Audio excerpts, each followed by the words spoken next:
We're going to start talking about electrical circuits, and to talk about electrical circuits we first have to talk about what a voltage is, or what a potential difference is. A potential difference has to do with the buildup of charge, and when we have an area of high charge and low charge and we can get a flow of charge to happen, the easiest example of that we're familiar with is static. So it's a cold winter day, we've got the furnace on in the house, so the house is very dry and there's not a lot of moisture to absorb extra electrons. I've got my big wool socks on, and so I'm going to scrape my feet across the carpet back and forth, and I'm building up these extra electrons. What I'm doing is I'm scraping off electrons from the carpet, and then I go over and I find my little brother, better yet, you go find the cat. Okay, the cat's got the wet nose and they're always really curious, so you put your finger out to the cat and the cat comes up and he starts sniffing. Okay, and then you finally touch him on the nose, boom, he gets that big static shock, and you shock the cat. And it's best with cats. Cats are better than dogs. You have to do the cat because you can get away with doing it about 8 or 9 times. You scrape your feet again, build up all these extra electrons, you put your finger out, okay, and the cat will once again come up, and I know it shocked me last time, but I wonder what he's got on his finger. Bam, and you get him again. Dogs learn after about twice. Okay, cats will do it probably 8 or 9 times before they think, I don't want to do this again. Okay, but what's happening is you're scraping excess electrons off of the carpet. They're building up onto your body on that surface. And then when you touch the cat, I've got all of these extra electrons. I'm negatively charged. The cat's neutrally charged. Electrons jump from me onto the cat, and we create a current, a quick flow of electrons. Now it's over just like that. It's not a continuous current. It's just that quick spark, and that's it. Okay, but we create that flow of electrons basically until the amount of electrons that I have on my body and the amount that the cat has on its body, okay, are equal, and then the flow will stop to happen, or will stop moving. Okay, so we'll get that static shock from those extra electrons built up on me that jump to the cat. Okay, this is what initiates the basic potential differences. I've got these extra electrons on me, the cat doesn't, and they'll flow from me to the cat, just like if you put a boulder on top of a hill. We've done some work to store these charges on my body. Okay? We do some work to put a boulder up on top of a hill, and once we do, the boulder can flow from a area of high height down to the area of low height, just like the electrons can flow off me to the cat until we have an equilibrium established. Okay, so now let's do this. Let's say we could, instead of having all that charge flow at once, let's say we had a way to build up a bunch of charge and have it discharge very slowly. So this will be my battery that we've got. And now this is absolutely not how this occurs, but for the simplicity's sake of explaining electrical current and circuits, I like to picture this. My battery is separated into 2 halves, and over here is my negative side, and over here is my positive side. And what we have is, we have a material over here on this half, and again, this is not how this occurs. This occurs through chemical reactions that occur inside the battery, and if you take some advanced chemistry, you can talk about those, or a more advanced physics course. But what I like to picture is that we've got a material over on this side where we have just crammed a bunch of extra electrons. We're doing a bunch of work on these electrons, and we're forcing them over into this side. So this is my very electron-rich side. And over here, what we do is we take all the electrons out, so it's very positively charged. And we know that the electrons are attracted to the positive charge. And if we could somehow find a way for them to get from over here to over there, that they would flow until we had an equilibrium established. Okay, so what we have here is, because this is a positively charged post and this is a negatively charged post, we have a little bit of an electrostatic force, okay, where the positives are pulling on the negatives and the negatives are pulling on the positives here, and we have that electrostatic force established. If we were to get, say, a wire and extend the wire up here and up here, what we've done is we're extending that area where electrons can come. So we have electrons that would build up into this wire, and when I connected this wire over here, those electrons would then force the electrons on the wire being connected to this electron pore area, okay, they would be pushed off until we had an equilibrium, and this would be a very positively charged. Okay, those few electrons in here would equal out inside this whole space, and this would be very positively charged, and we'd still have that force going on between here and here. Okay, now what if we took that and we bent these wires in some and we brought them closer? Well, that force would be even stronger because we've just cut down the distance between the positive and negative side. And boy, these are really going to be pulling onto here. It's pulling a lot of electrons onto the tip of this wire, such as there, from the positive charge that's here. And if I made this wire thicker, I could put even more electrons. I can pull even more electrons up the wire and build up on top of this surface. And what if I made that wire, here's my positive charge, and what if I made that a sphere on the end here? Now I've got a lot of area where I can put that charge and build it up, and we've got that force going on there. And if I instead said, well, how do I get lots of charges out there? And I said, well, let's put a big giant sheet of metal here, a big plate. And we'll put one over here too. Now I've got all this surface area, a huge surface area, where I can keep pulling electrons up out of the battery, and they all build up onto this plate.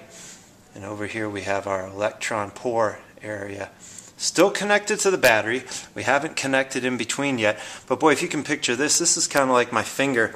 Okay, I have my finger here with all those extra electrons on it, and I'm going to go touch the cat. Well, what if instead I had this giant sheet of metal on the end of my finger with all kinds of electrons built up on it that I could touch the cat with and discharge all those electrons at the same time. So here's my big giant buildup of charge. It's being pulled this way. All these electrons are being pulled up out of the battery onto this plate because we have this positive plate over here. And if we could just connect these two things, those electrons would zip from this side over to that side. And this is what we call a capacitor, an area where we can store charge. And because they're not connected, the potential difference between the two sides of the battery, let's say we had a potential difference or a voltage of 12 volts, that would be the same difference between these two plates, that we would have a 12 volt potential difference between this plate and that plate here. Now, if we, instead of putting a plate there, we still have that force that wants to connect these two things together, that wants to draw the electrons from one side to another, what if I took a wire and I just connected it from here to here? And some of you have done this before. If you take a little flashlight battery, a AA battery or a D battery, and you have your positive end here and your negative end here. And if you take a wire and just hold it with your fingers or a paper clip or something, hold it at the bottom and the top. And some of you have done this when you've tried to light up a light bulb. In the demo we had to do with, you get a light bulb, you get a wire, and you get a battery, and you have to make it light up. Some of you accidentally made this circuit. And what we get is we get a very fast flow of electrons from one side to the other, and it gets hot, and you have to let go of it. Now, why does it get so hot? Well, we have a huge flow of electrons through this thing because our wires are usually very low resistance. Our wires are made out of things like copper and gold. Not have lots of gold wires that you have around your house, mostly copper wiring. But we have gold connections inside of computer circuits and things that need very low resistance and produce low heat. So we'll have very low resistance metals that are conductors. Now, if I just connect the path from here to here, then all of the energy that these electrons are carrying is released in this wire, and it's going to get hot. We're going to get a very rapid flow of electrons. This is going to quickly drain the battery. But if I instead put something useful in here, let's say a light bulb, well, now the light bulb is going to have a high resistance. And that's going to slow down the flow of electrons so that as the electrons come out of the battery, instead of zipping through here, they're going to move at a much slower, steadier pace. They're going to release electrons or release energy in more of a useful form. And if we were to measure the voltage difference, so when using a voltmeter, what we usually refer to is a voltage drop, and it's a voltage drop around a resistor. So here my light bulb is the resistor, and I would connect a voltmeter here and here. And what I'm doing is I'm really watching my electrons are flowing out of the battery. We're going to measure how much energy they have. And then we're going to measure how much energy they have when they come out. And so this is where my 12 volt battery, what I'm going to see is that, remember, voltage is just energy, joules per coulomb. It's the amount of energy that my charges are carrying. And I'm measuring what's called a voltage drop. I want to know how much the energy drops The electrons, I'm basically measuring the energy the electrons are carrying before they go into the light bulb, measuring how much they have when they come out, and we call that measuring a voltage drop around a resistor. So I'm measuring on this side and this side around the resistor to see how much the voltage drops before it goes in and after it comes out. Now I'm drawing this in terms of the electrons flowing through this direction, the path. The common method of actually looking at these circuits is to picture positive charge flowing, but for now we're just going to talk about electrons flowing from the negative terminal to the positive terminal, which is actually how it occurs. Now the electrons have a very rapid pace inside here. They are moving around very rapidly inside of the wire. So if I could draw the wire a lot thicker, it would be like this. What we would actually see if we could see these electrons is that they're just zipping back and forth really fast in all kinds of random directions. But the tendency is for them to move slightly forward while they're doing that. And we call that the drift speed. So if you read about that, about drift speed, what that is not the speed the electrons are moving, because they're moving in very random paths here, but they have a tendency, I kind of look at it as like the 2 steps forward, 1 step back, 2 steps forward, 1 step back. Eventually the electron will get over to here as they flow, but the flow the drift speed is fairly slow, the amount of time it takes for it to get all the way through. Now remember, this isn't like water that we turn on that flows through here. Our wire has already got electrons built up in here, and when we connect this into this, what we call a circuit now, circuit is our continuous path of conducting material from high potential to low potential. So we have our circuit here, and that there are already electrons inside of this copper wire or metal wire. It has its own electrons, and when we connect it, it's kind of like picturing a hose for water, except that the hose is already full. And so when I turn this on, as soon as some electrons start moving out this way, electrons have to move in this direction. Okay, so this is my simple circuit. Again, this is going to create a very rapid flow, and this thing is going to get hot because we don't have anything useful connected to it at this point. So let's talk about our series and parallel circuits. So here's my battery again. Very electron-rich area, very electron-poor area. We want to connect those two things together to do some useful work. And so the first thing I'm doing is I put my light bulb on here. And that light bulb, let's say, has a resistance equal to 2 ohms. And let's give my battery again a voltage of 12 volts. And what we want to look at is the amount of current flowing out of the battery now. So we can say voltage equals current I times resistance. 12 volts equals I times 2, and I get a 6 amps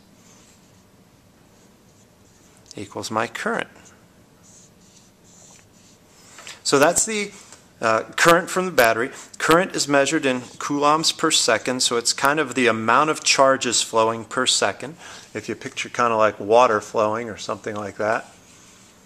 Okay, it's the amount of flow rate. When we talk about current on a river, it's the flow rate. It's how many gallons per second are moving around. And so here we're talking about current being the number of coulombs of charge. Okay, or basically a measure of the amount of charge moving per second, and in this case we're talking about electrons moving, so we're talking about the electrons flowing per second. Okay, so that would give me 6 amps. And if I were to measure the voltage drop from here to here, I would get a change of 12. Okay, all 12 volts, just like we talked about before. I've got 6 amps of current flowing based on this 2 ohm resistor. Now let's say this would be a parallel circuit. We're going to connect a second light bulb here. And if we look at the total resistors, I've got a 2 ohm resistor here, and I've got a 2 ohm resistor there as well. But I want to look at the resistance per path. So if I picture my electron coming out of the battery, it has to travel up this wire, and it's going to have to, at this point, and this is how we can tell if we have a parallel or series circuit.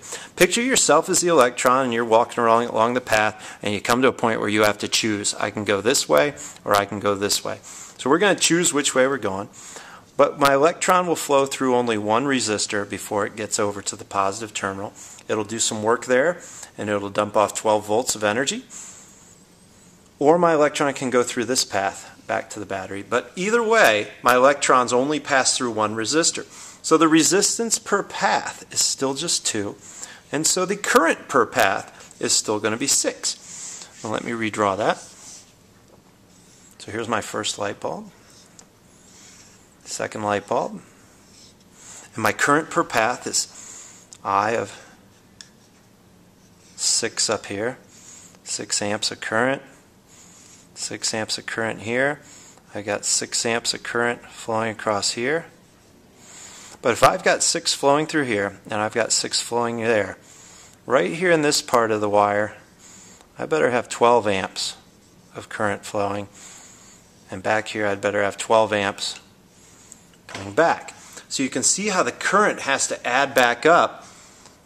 The amount of electrons flowing out and flowing back in has to supply both of these branches with 6 amps of current, okay, or 6 coulombs per second. Well, if I need 6 coulombs per second up here and I need 6 coulombs per second up here, I better have 12 coulombs per second coming out of the battery. Okay? And if I add a third one, we can do the same thing. Okay? Now, again, the voltage that we talk about, the voltage has to do with how much energy those charges are carrying. So the charges that come through this path are still carrying 12 volts. And if I took my voltmeter here and here, they would release all 12 volts across here.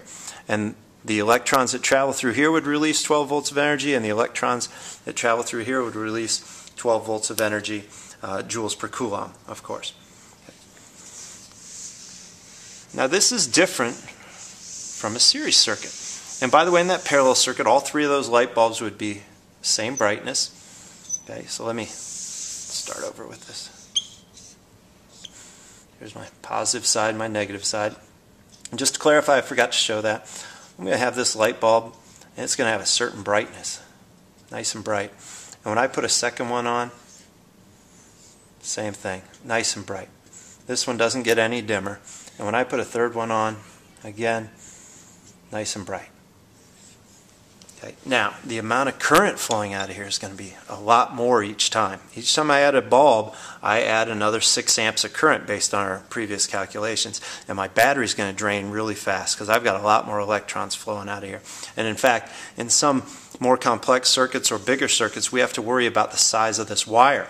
If I'm going to be supplying a lot of electrons to a big circuit, then my wire probably needs to be thicker here than it does farther down in the circuit, because here I have to supply a lot of current and later on I don't have to supply as much. And you'll see that in household wiring, where the wires coming into the house are thicker and then you get thinner and thinner wires. But this is why it's dangerous sometimes in household wiring to connect various circuits, or for people doing their own wiring. If you have thinner wires supplying thicker wires, you can run into a problem of the amount of current flowing through a small wire. So now let's take and instead we're going to have our first light bulb. And it's nice and bright. And we said we do V equals IR, and we gave that an R of 2. And I had 12 volt battery equals I times 2 ohms. And that I got I is equal to 6 amps of current flowing. Now if I put my voltmeter here, we said that we measure here and here, that I'm going to see a voltage drop to that light bulb of 12 volts being the joules per coulomb of charge, and 6 amps being the amount of charge flowing through this bulb. Now I'm going to put a second light bulb in. And so here's bulb 1, and here's bulb 2. And now I'm going to redo my calculation. And I'm going to say, all right, well, here comes my electrons, and what's my total resistance? Before we did the resistance per path. Well, now my resistance, there's only one path, and my resistance, instead of being 2, is a total of 4. I've got a resistance of 2 here and a resistance of 2 here. And so the total resistance on my path is 4. And this is why in a series circuit we add the resistances together. In a parallel circuit we'll add the reciprocal of the resistances. And if I do V equals IR now, my 12 volt battery is going to supply a current of only 3 amps. So these 2 light bulbs are getting a lot less current than the 2 or 3 or 4 that were in series were. They were all getting 6 amps of current. We've reduced the current by half. So I don't have as many electrons flowing to these, and that's going to affect the brightness of the light bulb. In addition, As my electrons flow around the path, they deposit, they release their energy. We now have two different light bulbs that are going to use that energy. And if I were to measure the voltage drop from here, before they go into these two light bulbs, to over here, I would see that there's a voltage drop around both resistors of 12 volts. But what that means is this is the energy per coulomb, the energy per charge that's being released. And what it means is that half of that's going to be released here and half of that's going to be released here. So if I instead measured my voltage drop here, the electrons coming in are going to deposit 6 volts of energy per coulomb there. Or if I instead measured a voltage drop here and here, again I'm going to measure a voltage drop of just 6. Okay, so I'll see my electrons coming in and coming out, measure the energy per coulomb here, measure the energy per coulomb here, and I see it's changed by 6. Measure the energy per coulomb here, measure the energy per coulomb here, and I see again that it's changed by 6. Total voltage drop of 12, but 6 here and 6 here. So not only do we have less current flowing, okay, less charges per second, so my battery lasts longer, and that's going to affect the brightness. But again, the electrons, the amount of energy that those, I have half the amount of electrons get into this bulb per second, and now they're depositing half the energy per coulomb that they were before. So I will not see my light bulb get half as bright with 2 compared to just 1 before. The effect is even more than that.